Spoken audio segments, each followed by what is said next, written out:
Assalamualaikum warahmatullahi wabarakatuh. Sahabat-sahabatku yang dimuliakan Allah Subhanahu wa taala. Salawat serta salam kita curahkan bersama-sama untuk baginda Rasul sallallahu alaihi wasallam. Pada kesempatan ini saya ingin membahas perihal karamahnya para aulia Allah. Di antaranya sebuah karamah yang Allah berikan kepada mereka, di mana Allah mengizinkan mereka menghidupkan seseorang yang telah mati. Mungkin dalam benak kita berpikir itu hal yang tabu dan tidak akan mungkin itu terjadi. Bahkan itu seolah-olah melanggar kudratnya Allah Subhanahu wa taala. Pada hakikatnya segala perkara itu merupakan kuasanya Allah Subhanahu wa taala. Apapun itu, entah kita berobat ketika kita sakit sehingga kita mampu menyembuhkan penyakit kita, pada dasarnya bukan dokterlah yang menyembuhkan penyakit tersebut, tapi Allah lah yang menyembuhkannya.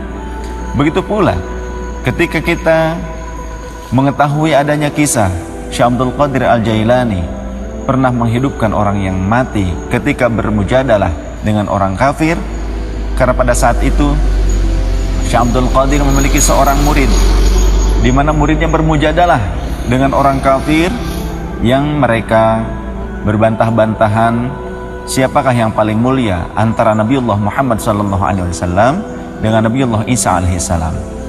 Maka tentu seorang muslim lebih berpendapat bahwa Nabiullah Muhammad SAW itu lebih mulia dibandingkan Nabiullah Isa alaihissalam. Tapi orang Nasrani berpendapat bahwa Nabiullah Isa alaihissalam itu lebih mulia dibandingkan Nabi Muhammad SAW. Maka kemudian sampailah berita tersebut kepada Syekh Abdul Qadir, yang kemudian Syekh Abdul Qadir menantang orang tersebut untuk menunjukkan sebuah kubur yang telah lama agar dihidupkan kembali. Dan Syekh Abdul Qadir bertanya, "Kamu tahu aku siapa? Aku umatnya Nabi Muhammad SAW. Aku bukan seorang nabi, aku adalah umat beliau.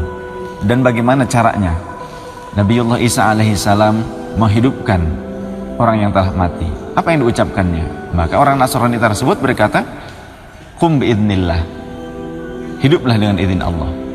Maka pada saat itu Syekh Abdul Qadir kemudian berkata, "Qum biidzni." Bangunlah engkau, hiduplah dengan izinku. Pada hakikatnya Syekh Abdul Qadir tidak menempatkan adanya diri beliau sendiri, tapi pada saat itu beliau hanya ingin mengungkapkan apa yang menjadi hakikat Allah, di mana Allah menyatakan dalam Al-Quran, kun fayakun. Dari mana dasarnya kok ada orang yang mati bisa hidup kembali? Dengan izin Allah, dengan catatan dengan izin Allah, di mana wali tersebut menghidupkan bukan haknya pribadi, tapi dengan izin Allah. Apapun harus dengan izin Allah, bahkan mukjizat pun harus dengan izin Allah, sebagaimana dalam Al-Quran seperti demikian. Ada sebuah catatan di dalam Al-Quran di mana Allah berfirman tentang adanya penghidupan bagi orang yang telah wafat, di mana ada seseorang yang berkata ketika dia tidak yakin bagaimana mungkin Allah akan menghidupkan yang telah mati. Dalam surah Al-Baqarah, Bismillahirrahmanirrahim, "Aw kalladzi marra 'ala qaryatin wa hiya khawiyatun 'ala urushiha qala anna yuhyillahu ba'da mautiha fa'amatahu Allahu mi'ata 'amin thumma ba'athah qala kam labithta qala labistu yawman aw ba'da yawm qala bal labithta mi'ata 'amin fanzur ila ta'amika wa sharabika lam yatasannah wanzur ila himarik وَلِنَجْعَلَكَ آيَةً لِلنَّاسِ وَانظُرْ إِلَى الْعِظَامِ كَيْفَ نُنشِزُهَا ثُمَّ نَكْسُوهَا لَحْمًا فَلَمَّا تَبَيَّنَ لَهُ قَالَ أَعْلَمُ أَنَّ اللَّهَ عَلَى كُلِّ شَيْءٍ قَدِيرٌ وَاللَّهُ وَرَسُولُهُ أَعْلَمُ بِمُرَادِهِ وَمَعْنَاهُ. Atau seperti halnya seseorang yang melalui suatu tempat, suatu negeri yang dimana negeri tersebut bangunan-bangunannya hancur luluh lantak. Lantas kemudian ia berkata, bagaimana mungkin Allah akan menghidupkan suatu negeri yang telah mati, atau menghidupkan apapun yang telah mati? Bagaimana?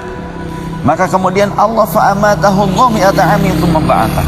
Maka kemudian Allah mewafatkannya selama 100 tahun, kemudian Allah membangkitkannya setelah 100 tahun kemudian. Kemudian Allah bertanya kepadanya, qala kam labithta, berapa lama engkau telah diwafatkan? Qala, kemudian ia berkata, labithtu yauman aw ba'da yaum, aku hanya mati atau tertidur selama 1 hari atau bahkan hanya setengah hari saja. Seperti itu. Kemudian Allah berfirman kepadanya, qala bal labithta mi'ata amin thumma ba'atha, sungguh justru engkau telah dimatikan selama 100 tahun lamanya, kemudian engkau dibangkitkan.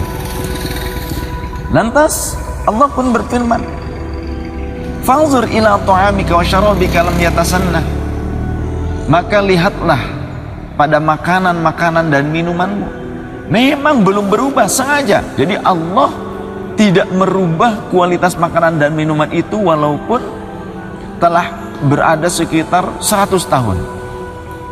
Tidak rusak, tidak basi, tidak rusak. Akan tapi Allah kemudian berkata lagi, wanzur ila himarik, dan lihatlah pada hewan tungganganmu.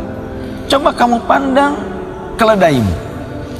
Walinaj'alaka ayatan linnasi, dan pastinya akan kami jadikan engkau sebagai tanda kekuasaan kami bagi manusia.